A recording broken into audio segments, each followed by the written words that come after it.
Hello everyone, this is Nicholas Farmer and this is my presentation for the ED 785 ISTE Standards for Students.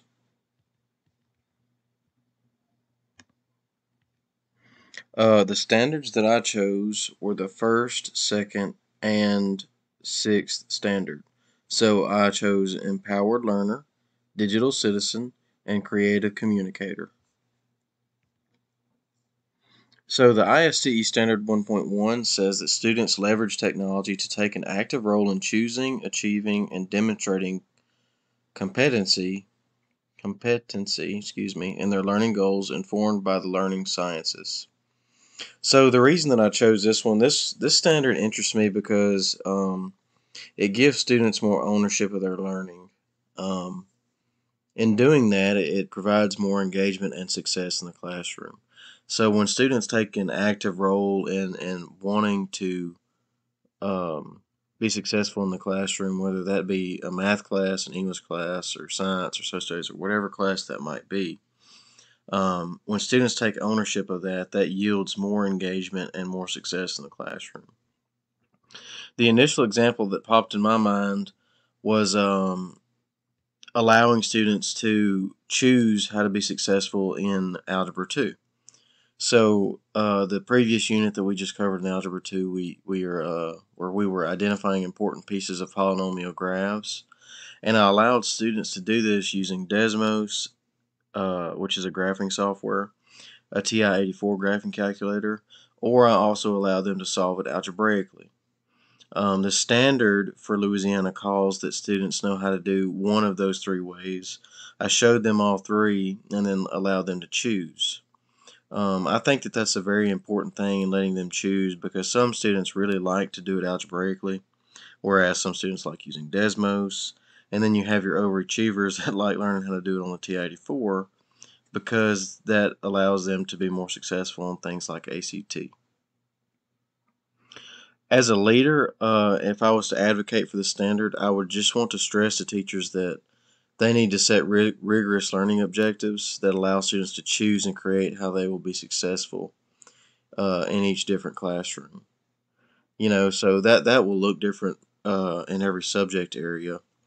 But as educators, we need to set rigorous standards that allow students to have those options. It's not just, hey, go solve this math equation doing it this way.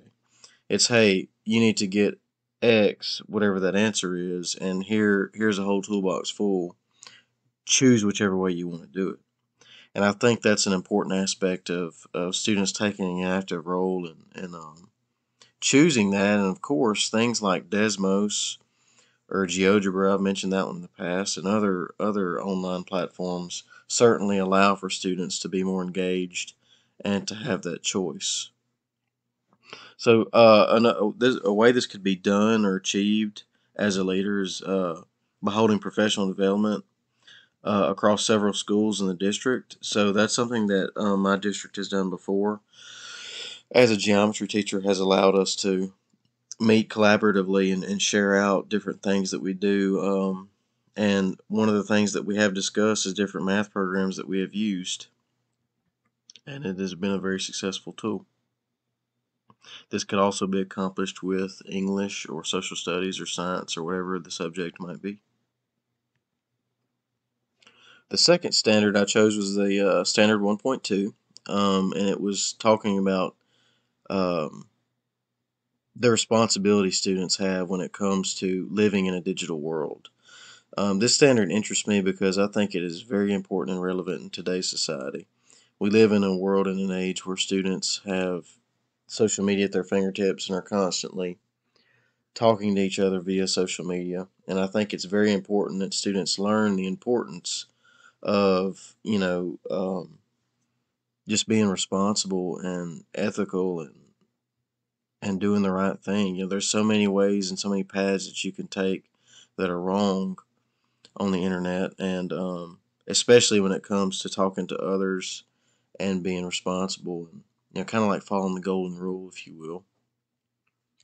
And I think that gets overshadowed a lot just by a lot of things, not only in education but in life. So I think it's very important that teachers model that for students. Um, one example that popped out to me in my classroom was if I've made students do some projects here and there, and some students, will just go straight to the internet and want to copy and paste something to be done. And a lot of the times, that's plagiarism, but a lot of the times I think that students are just kind of ignorant to the fact that that's wrong. They think that they can just go and find something and turn it in when they're stealing someone's ideas, and they might just be ignorant to that fact. Now, some of them, the older ones, do know that they're doing something wrong, but there could be those possibilities where a student just may not know. And that's why that's why I mentioned that last sentence in my second bullet, where I said that there is also accidental plagiarism that I want to warn students about. Um, and it was kind of hard to apply this in a math class. This would be very easy to apply in an English class or even a social studies class where you're writing something like papers all the time. But plagiarism can happen anywhere. And even the videos, too, we're just talking about being responsible and polite to people over the internet. I think that's an important thing, especially for middle and high schoolers in a world where bullying is uh, prevalent. So moving on, as a leader advocating for this standard, I would want all of my teachers to brush up on the importance of internet safety and responsibilities. I mean, I think that it's safe to say that a lot of us just kind of overlook some of the safety concerns or safety nets that are in place for students with the internet and technology because we're so used to it every day. And as a leader, I just would want to stress to the teachers that it's a big deal, and that's where the students and kids are spending most of their time. Um, and just try to shift them or transition them, as I mentioned in my second sentence, my third bullet, into instructing teachers to help students to be aware of the dangers that a digital world can hold. And that could be through informational videos or websites, via YouTube. There's plenty of things out there to educate you on the do's and don'ts of internet security in the digital world. Especially like even as teachers, we attend professional development. Like, hey, don't click on these fishy emails, or hey, don't be sending your passwords out to this, or whatever the case might be. I think every student needs to learn that, especially with this constantly adapting uh, the world where we just use technology for everything. Let's move on to the last standard. The last standard I chose was Standard 1.6, and that is students communicate clearly and express themselves creatively for a variety of purposes using platforms, tools, styles, formats, and digital media appropriate to their goals. The reason that this standard interested me was because it's similar to the first standard. It gives students a decision in their learning as well as hitting high on Bloom's taxonomy. Um, so in my class, I've actually used a project called a Bloom Ball where students design a 3D solid called a dodecahedron. That's a mouthful. Using internet research and research that they either conduct using their book or on their own via Google or YouTube or whatever. And they put important things that they have learned in math from my math class on there. And if you follow the steps correctly, it's supposed to scaffold itself and build up towards the creating section of Bloom's taxonomy. And this is an excellent tool and way for students to really just uh, dive deeper into their understanding of things they've learned in math class, but as well as give them something interesting and engaging to do. Kind of allows them to take ownership, like that first standard was saying. So this was a good project that was kind of like a catalyst, as the author of our book mentions in chapter 5, to education.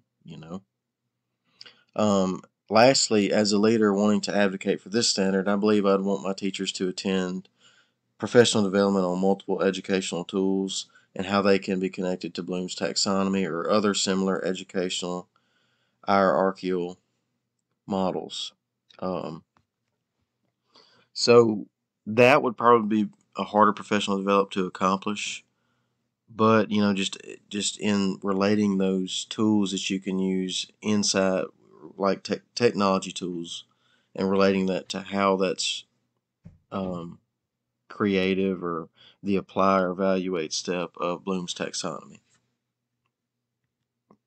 And then these are my two references. I included the chapter 5 from the book and the ISTE standards.